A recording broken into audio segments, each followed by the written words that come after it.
고샤마 인기는 1936년 제3회 아쿠타가와상을 수상합니다. 아이누의 운명을 그린 이 소설은 무녀 가피나트리가 시녀를 구술하면서 시작합니다. 주인공은 아이누족의 영웅이 될 고샤마인이었습니다. 그의 아버지는 일본군에 항거하다 목숨을 잃은 족장이었습니다. 어린 고샤마인은 도망쳐서 훗날을 준비합니다. 눈에 보이지 않는 화살. 아이누이는 침략자의 무기를 이렇게 불렀습니다. 일본군이 아이누를 상대하는 방법은 아주 비열했습니다. 아이누 족장에게 거짓으로 항복하거나 화친을 표방해서 상대방을 안심시키고는 뒤통수를 쳐서 아이누를 굴복시킨 것입니다. 주인공 고샤마인까지 이 술책에 당한 것은 허무하면서 어이없기조차 했습니다. 고샤마인은 부족들의 화합을 도모하면서 일본인을 아이누 모시리에서 추방하려던 인물이기 때문입니다. 그러나 이러한 결말은 아이누가 처한 당시 상황을 가감없이 보여줍니다. 고샤마인은 세월이 흐를수록 투지를 잃었고 이웃한 일본인들과도 친해집니다. 어느 날 저녁, 그들과 어울려 만취 상태에 빠졌고 기습폭행을 당합니다. 이처럼 아이누는 제국주의 일본에 침탈당했고 영토와 자치권을 빼앗긴 채 오늘에 이릅니다. 소설에 묘사된 아이누 모시리의 자연 환경은 매우 아름다웠습니다. 그 자연을 파괴하는 일본인, 이것이 눈에 보이지 않는 화살로 상대방의 뒤통수를 치는 침략자, 비열한 무기를 쓰는 근대의 모습이었습니다. 끝까지 저항하는 족장, 압박에 복종하는 족장, 불황민의 생존과 어장을 지키기 위해 어쩔 수 없이 따르는 족장의 모습까지, 자연에서 펼쳐지는 침략과 아이누의 저항, 굴복은 그래서 더 처절한 광경이 되고 맙니다. 국가와 국가의 경계선은 분명해야 합니다. 그렇지 않으면 분쟁의 씨앗이 되고 국민을 불안하게 만들 것입니다. 정말 그럴까요? 팔레스타인을 추방하려는 이스라엘의 폭력, 쿠르딘의 자치를 용납하지 않는 터키, 티벳의 독립을 탄압하는 중국, 모두 분명한 경계의 시대, 근대에 시작된 폭력이고 분쟁의 씨앗입니다. 프랑스의 역사학자 루시엥 페브르는 경계를 장구한 역사적, 정치적 사실들에 덧씌워 놓은 가면이라 하였습니다. 아이누의 운명도 그랬습니다. 일본의 변경이던 아이누 모시리는 아이누인에게는 생활의 중심, 삶의 터전이었습니다. 변경은 근대 이전까지는 분리선이 아니라 양쪽의 점이지대였습니다.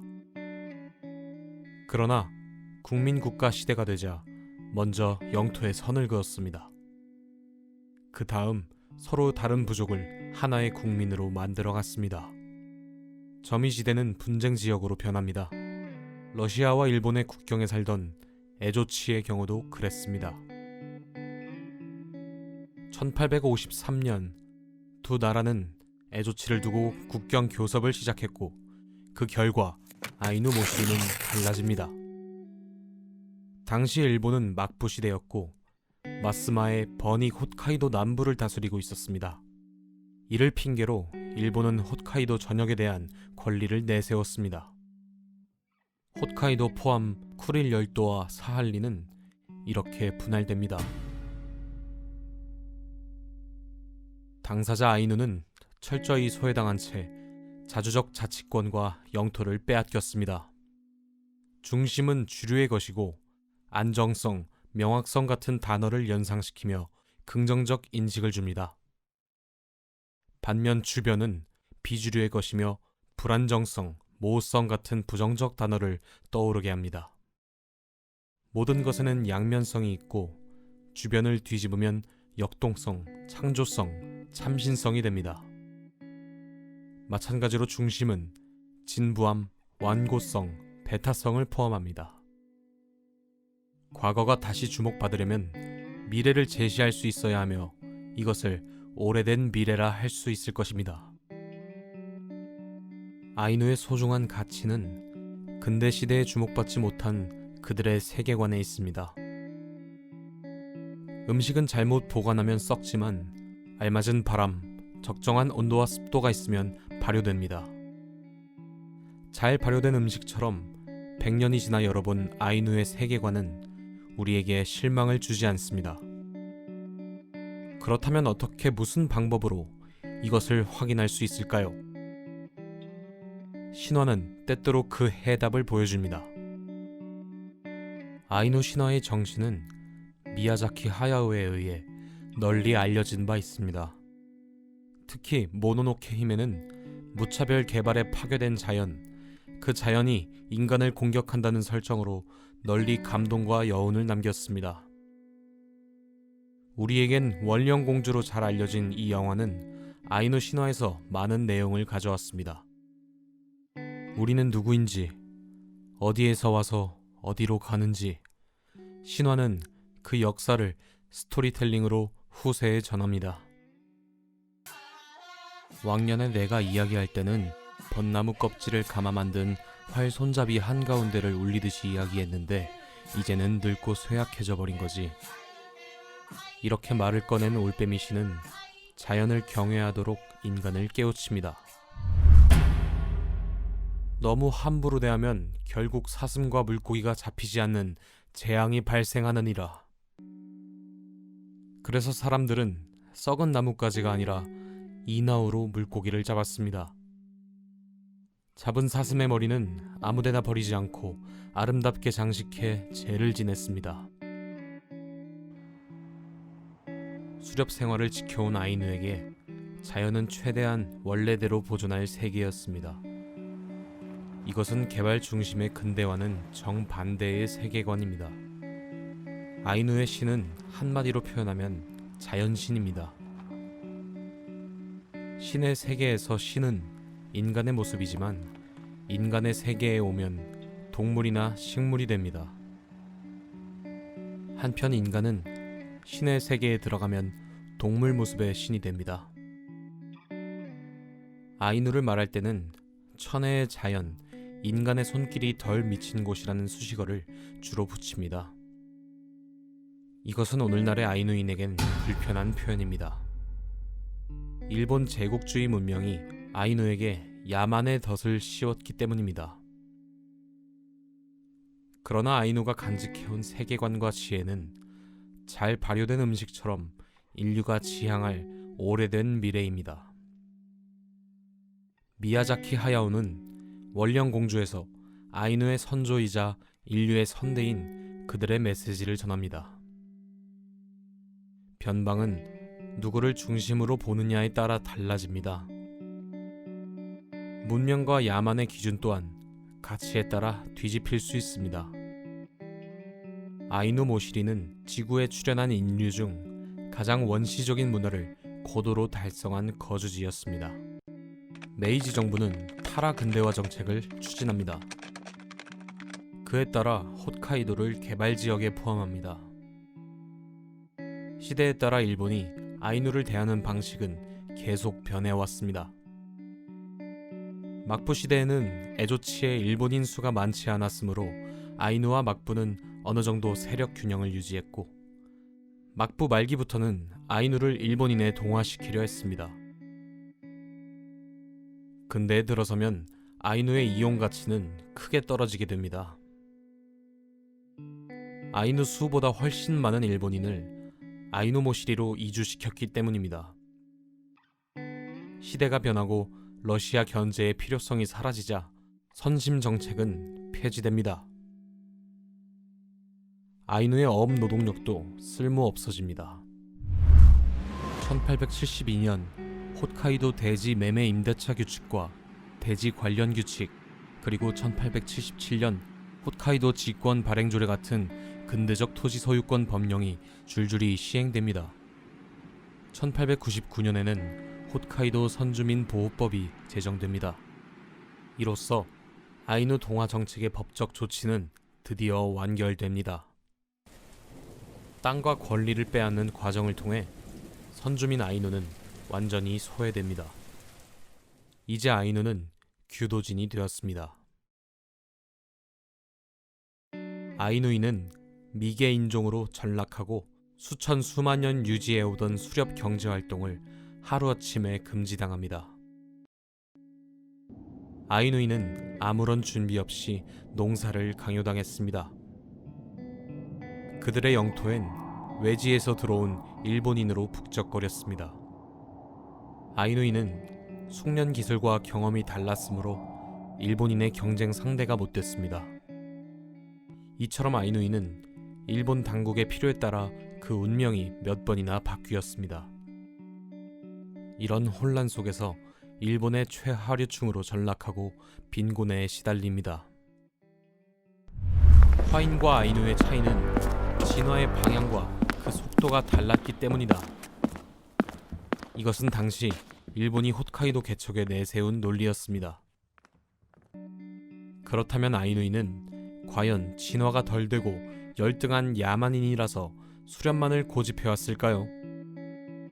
정착 문명은 인간에게 많은 대가를 치르게 했습니다. 수렵권에서는 열흘에 하루 이틀, 좀 더 길어야 사나흘이라면 나머지 시간은 놀았습니다. 그러나 정착지의 곡물을 재배하고 관리하는 인간들은 갈수록 중노동에 시달렸습니다. 재산을 지키느라 무기를 만들고 군대와 경찰을 보초병으로 내세웁니다. 개체수를 조절하던 인간은 노동력을 증대하며 온갖 질병과 기아에 시달리기 시작합니다. 멈출 줄 모르는 건설과 개발은 환경 재앙을 만들어내지만 어느 누구도 이 시스템을 중단시키지 못합니다.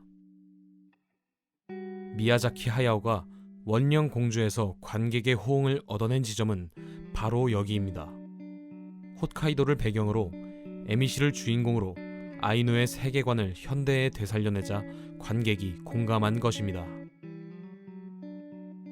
아이누는 일본에서 성공한 동화 정책의 사례로 꼽히곤 했습니다. 아이누의 아동 취약률은 1886년 9.2% 정도였지만 1910년에는 92.2%까지 증가합니다. 아이누지만 미개와 빈곤 이미지를 뒤집어 쓴 아이누를 싫어하는 사람도 생깁니다. 이들은 주로 일본 본토인과 함께 공교육을 받은 세대였습니다. 이러한 사회 분위기 탓에 아이누라는 단어 자체에 저항감을 갖는 아이누인도 많아졌습니다. 동화정책, 단일화 정책이 만들어낸 차별이었습니다. 그동안 동화정책을 써오던 일본 정부는 다문화 정책으로 전환했습니다. 1979년 일본 정부는 유엔 인권 규약이라 부르는 시민적 및 정치적 권리에 관한 규약, 일명 자유권 규약을 비준하였습니다. 그리고 1981년 자유권 규약 인권위원회에 제출한 제1회 보고에서 일본에는 규약이 말하는 종류의 소수자는 없다고 선언합니다. 이처럼 일본 정부는 소극적으로 시작해 마침내 선주민성 수용으로까지 발전하게 됩니다. 인권위원회의 조사와 지속적 권고가 있었고 여기에 일본 정부가 답신하는 과정에서 일본 정부의 인식도 바뀐 것입니다. 이 결과는 한계와 가능성을 함께 내포합니다. 1970년대 이전까지 아이누 문화는 관광 전시 문화였습니다. 관광 수입은 아이누 가계에 도움을 주었지만 아이누족의 원시 이미지는 오히려 유지시킵니다. 그 후 관광 전시에서 보존 전승으로 정책을 전환했지만 문제는 여전히 남았습니다. 그러니까 문제 해결은 경제활동 개선과 정치 권리 확보라는 두 가지 방향에서 동시 진행되어야 했던 것입니다. 첫째로, 자연과 일치한 문화라는 기억에만 의존한다면 과거로 후퇴하게 됩니다. 때문에 현재 아이누의 삶을 개선할 수 없습니다. 둘째, 주인이라는 자각. 이것 없이는 다문화 공생 논리에 아이누족의 삶이 포섭되어 소멸하고 말 것입니다.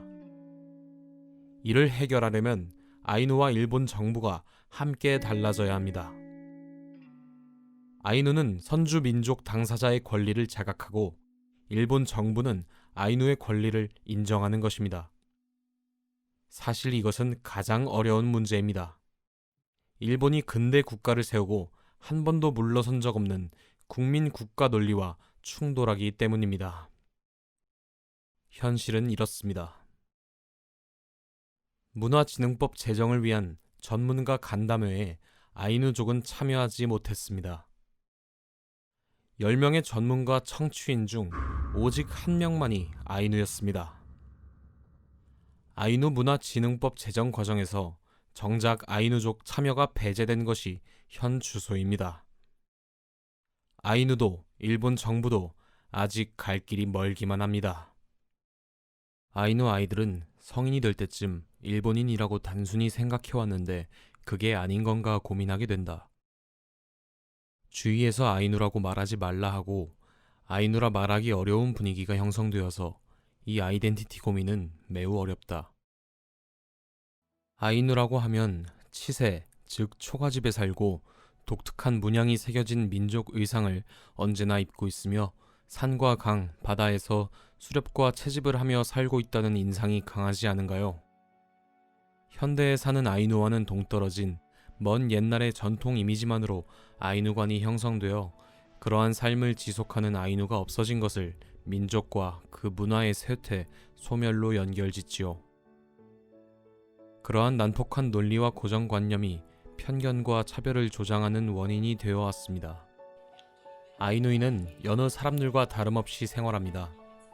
태어나고 교육받고 성장하며 사람들과 관계 맺고 경제활동을 합니다. 결혼한 사람은 아이를 낳고 기르며 달라지는 세상을 살아갑니다. 현대의 트렌드를 타고 자신의 생활에도 변화를 꾀하며 사는 모습은 어느 사회, 어떤 사람들과도 다르지 않습니다. 아이누 하면 떠오르는 관습이나 생활 양식은 박물관과 유적지에나 보존될 문화입니다. 물론 아이누라서 겪은 소수자의 운명, 야만의 표상은 현재의 문제를 해결할 미래적 가치관이란 점은 지금도 변함없습니다. 그 점은 원령 공주에 보낸 사람들의 성원에서도 이미 확인되었습니다. 아이누가 수련민으로서 유지해온 생태 친화적 기억, 그것은 일본뿐 아니라 전 지구적 문제를 평화적으로 미래지향적으로 해결해줄 열쇠란 점에서 소중합니다. 이를 모르지 않기에 일본 정부도 동화 정책을 포기하고 다문화 공생 정책으로 전환한 것입니다. 그러나 아이누의 세계관이 미래에 인정받으려면 아이누 역시 자신들의 아이덴티티를 받아들이며 현재의 위치에서 더 나아가야 할 것입니다. 비록 아이누의 영웅 고샤마이는 억울하게 최후를 맞이했지만 그 후손인 원령공주 모노노케히메는 다시는 그러한 죽음의 반복 없이 미래에 도착할 수 있도록 말입니다.